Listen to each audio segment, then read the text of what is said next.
Hey there, everybody. Welcome to week 4. I think we're in now, coming right along. Hopefully, everyone's in the routine of this class, other classes. In this class, we're kind of moving along with the Abrahamic religions. We set up with Judaism. We're doing sort of the first part of Christianity this week, and we'll look at it again next week. But this week, we're sort of looking at the beginnings of Christianity, the early history. Who is Jesus? What we know about Jesus mainly comes from the Gospels, which is sort of the assignment for this week is to look at the Gospels a little more closely, at least two of them, sort of compare them back and forth based on stories from Jesus's life. So, which a lot of you people, if you're familiar with Christianity or went to Sunday school, you probably heard a lot of these stories. And this is a time to kind of really go to the source, go to the primary source, look at it, and then see. And see how it might be covered by different perspectives of these Matthew, Mark, Luke, or John. So early Jesus, that's kind of what the history is. And again, I'm going to try to be very sort of formulaic in my in these weeks, in these lessons. It'll be some history, some beliefs, some practices. So this week we did Jesus, and then the spread of Christianity, and then the legalization of Christianity was a big turning moment in the history of Christianity when it became sort of the imperial religion of the Byzantine Empire with Constantine. I've talked about that, and then slowly spread throughout the Mediterranean and then into Europe. And then the Crusades is really when there's this Holy Roman Empire, whereas the Pope and Charlemagne, which was a ruler of what is now sort of Germany, they unified. So there was a connection of politics and religion, but then the Crusades is really when sort of this Christendom becomes established. Sort of Western Europe goes to the Holy Land, tries to liberate Jerusalem, and this is by that point Christianity is pretty well cemented in Western Europe. The second part of this, we'll get it next week, is the rise of Protestantism, which is another phase of Christianity. So that's kind of the history of things, and then the beliefs we talked about. Again, a fundamental belief similar to like Judaism. Judaism's fundamental belief is that Yahweh, the Jews are the chosen people of Yahweh by being monotheistic. In Christianity, right, the idea is that the fundamental belief of Christianity is that Jesus is the Son of God. Right, it was come down, this Messiah that was prophesied in the Tanakh or the Old Testament.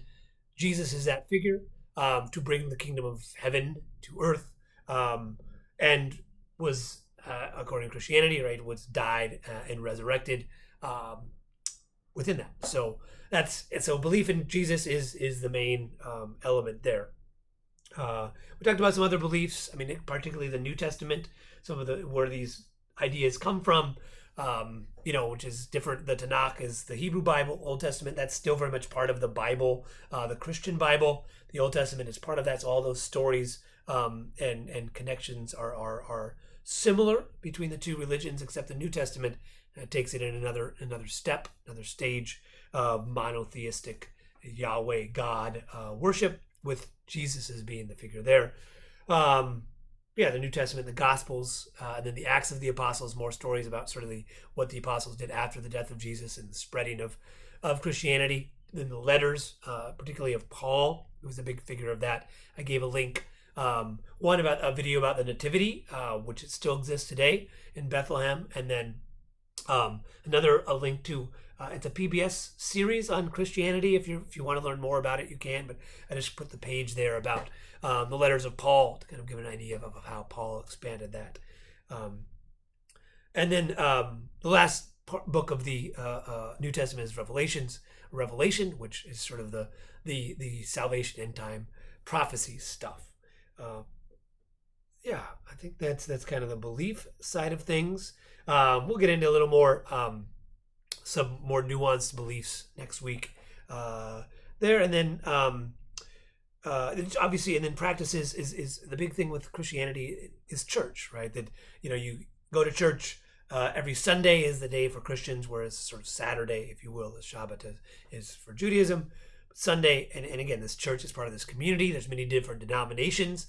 but as the textbook kind of talks about, all denominations are Christian, and they just have different practices within those churches. I mean, if you've been to different Christian churches, you probably know that. I mean, from my experience, I grew up, baptized Presbyterian, so I've been to Presbyterian service, and which is a Protestant, which we'll talk about next week. And I went to Catholic school, so I know like the Catholic Mass. There's definitely some differences there in how they're organized. But and I'm sure there's a lot more. There's Christianity has a lot of different denominations that worship in different ways. One big thing there is this idea of the Eucharist, that most, though not all, most Christian denominations take the body and blood of Christ, and this idea is this term transubstantiation, that is actually the body and blood of Christ that you're imbibing, right? So that's a big part of the practices. And then the two big festivals, I'm trying to think if there's any other huge Christian festivals besides Easter and Christmas. There might be some. If I'm missing some and leaving some out, let me know.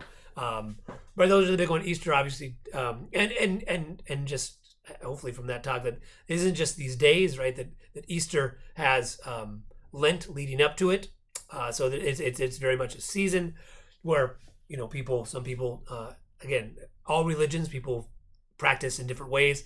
Some people are very diligent about Lent, give up a bunch of stuff. Some people maybe just give up one thing like chocolate. Some people, just celebrate Easter just around there, but Easter is the celebration of the crucifixion and then the resurrection of Jesus. Christmas then is also the birth of Jesus, right around December. Yeah.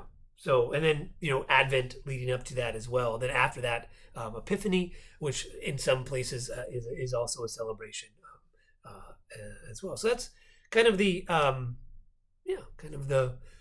the main themes for this week. I did look over everyone's Judaism post. Good job. I think, people, I liked how people kind of went and did with what they were interested in. A lot of good discussions of Jewish festivals.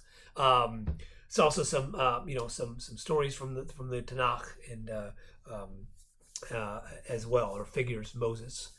So yeah, hopefully you know a little bit more about Judaism from that. And then this week, obviously I kind of mentioned it, I've uploaded all the Gospels and a list of corresponding events.